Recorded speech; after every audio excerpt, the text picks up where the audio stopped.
Good day buddies. Look like most of you successfully caught, and raise your very own ant colonies the past months. Just the thought, makes me really happy. And some has been requesting an easy, simple, yet, beautiful and functional ant farm build, so we're doing it today, a setup which is suitable for most ant species.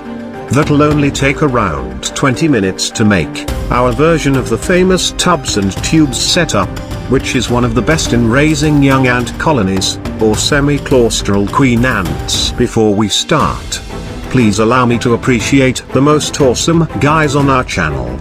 Jeffrey Miles, Sean, The Hunter Chick, Stefan, Thomas, Future Bird, West Virginia Ant Keeper, Kazan Jenkins, Zombie Zealot, Ransom, and Ant Nation. Thank you so much for supporting our future project, which is the Members Terrarium, and for making every episodes possible. Special thanks also to our community top engagers, for the comments, liking and sharing our vids. Let me also say welcome back buddies. And for those new to the channel, you're also welcome to D-Colony.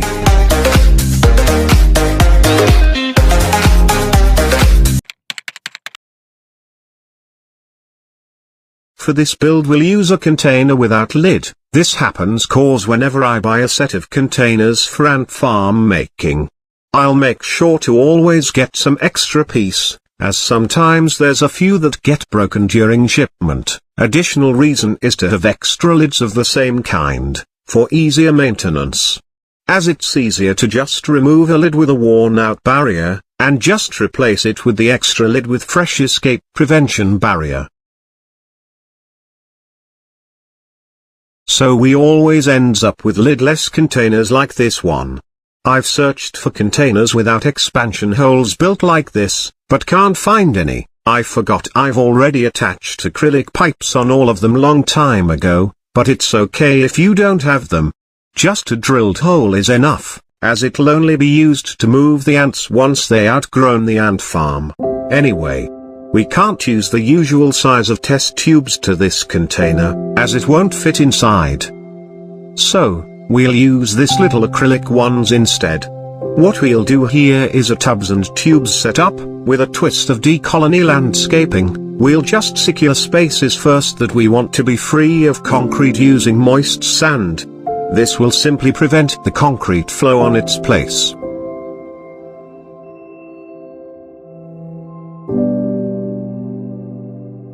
This on the sides is place, so the block later could slide freely, as the pipe installation overlapped a bit inside.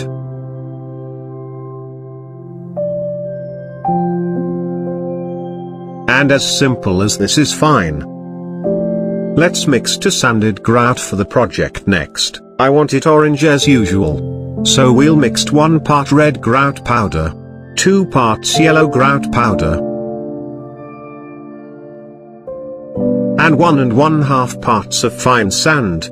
Just mixed it well.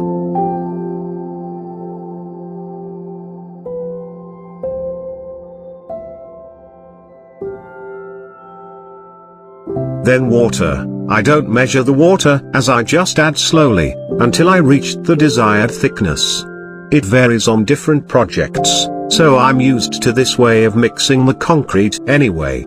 For this build I want it a bit thick, so it won't level itself, and won't allow the test tube to sink easily. After mixing it well, we'll let it rest for at least 5 minutes. Then just mixed it well again before application.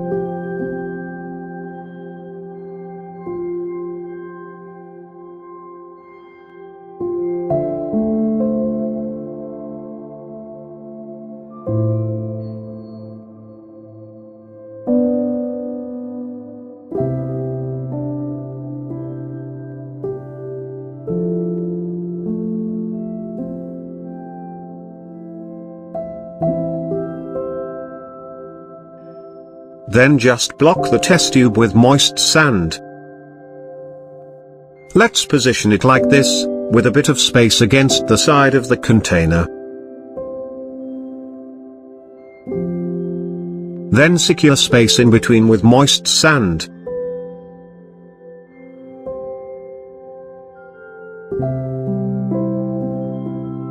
We'll also need to secure the entrance and the rear with more sand, to make sure the test tube can be easily slide and replaced later.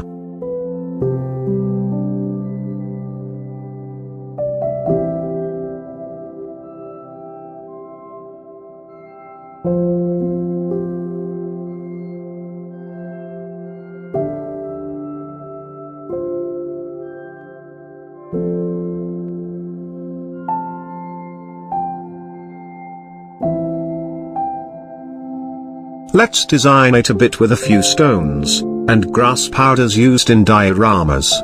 I'll put these products used in this build in the description.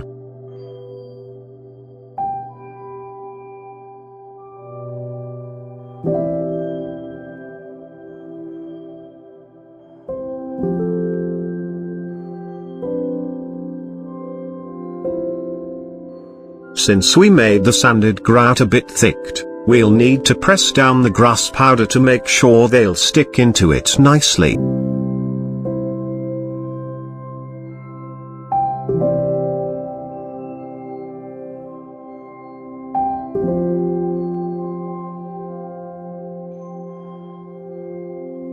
Then dry sand to the few remaining free space to roughen the texture, and done it around 20 minutes, grout mixing time included. Just make sure to leave enough space around for the ant barrier, in case you're using a lidless container like me. Anyway, we'll do another way to build it, for those who don't have acrylic test tubes and plan to use glass test tubes. Glass test tubes are much heavier, so they will sink much easier to the grout. So we'll do a change a bit on the first step, by making 2 sand mounds on both ends.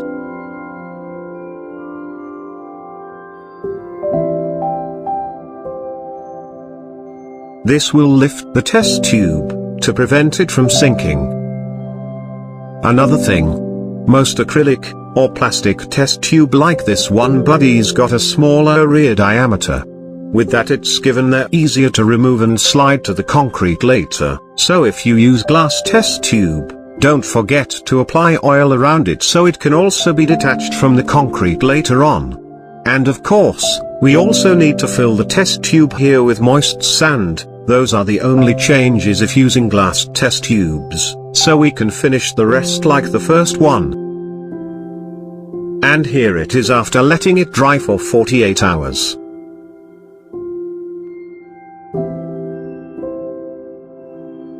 We'll just remove the sand and test tube.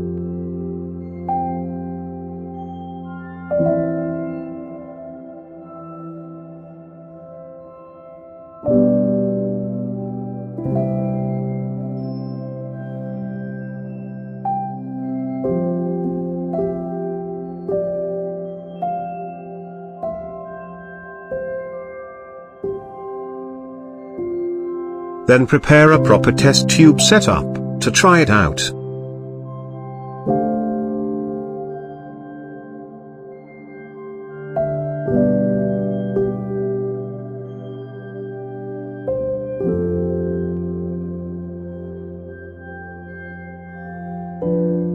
We can freely check the nest from this window.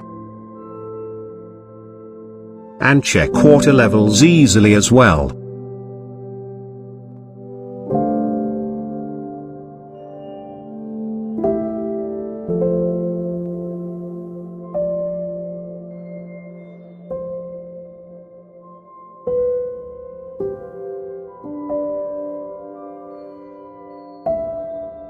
And this is just one way to make a simple tubs and tube setup much cooler. Aside from the landscape looks, it'll also hold the test tube and prevent it from accidentally rolling inside the container. And the purpose of the free space here is a place to lay a thin layer of substrate, sand, dirt, sphagnum, moss, or whatever is clean and available. We could just water that substrate from here directly, to increase humidity in the foraging area, in case you're gonna keep a species that requires a humid outworld, And if we simply place it near a wall, our pet ant colony will get their desired nesting space. Which is dark, quiet, and stress-free home. Believe it or not, the setup is just made around 20 minutes excluding trying time for the concrete of course. Just let me know what do you think of our today's build on the comments buddies. I just hope you have learned something from this video guys. Be a genie for the first time, by granting my wish and tapping the like and share button, that would help a lot. This is D Colony, saying goodbye. For now. But hoping to see you on my next videos.